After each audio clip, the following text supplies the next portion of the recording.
अनका में हदिया से बाबे फसल सखी रे जदिया से बिगड़ल बा नसल हो अनका में हदिया से बाबे फसल सखी रे जदिया से बिगड़ल बा नसल अनका में हदिया से बाबे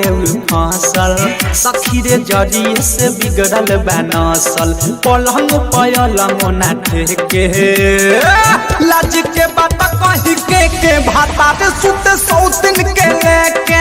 500 हजार रोज दे के भाता पे सुते सौतिन के लेके अनका में हदिया से बारे फसल सखी रे जदिया से बिगड़ल बा नसल पलंग पलंग ना ठेके लाज के बात कही के भाता पे सुते सौतिन के लेके 500 हजार रोज दे के भाता पे सुते सौतिन के लेके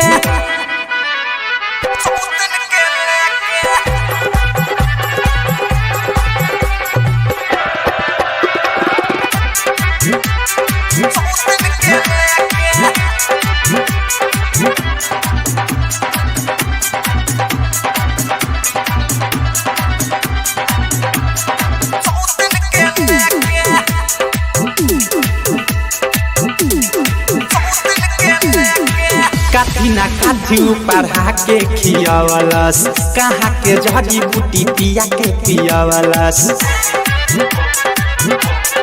हाय हाय काठी ना काठी पढ़ा के खियावलस कहाँ के जड़ी बूटी पिया के पियावलस हमरा के तनी कोना देखे उ चाहे रोजे निकल जाले सौतिन के राहे हमारो सवाद नहीं चेके लाज के बात कही के भाता पे सुते सौतिन के लेके 500 हजार रोज दे के भाता पे सुते सौतिन के लेके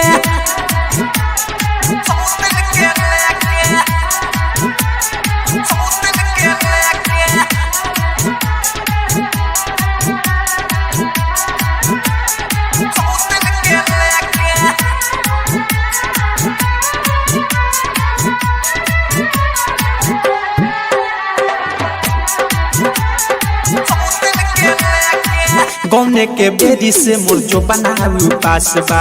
हमर भातार बनल दोसरा के खास बा ए सच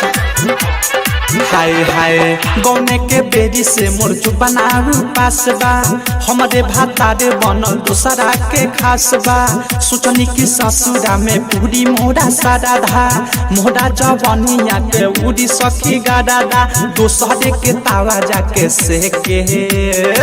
लाज के बात कही के भाता पे सुते सौतिन के लेके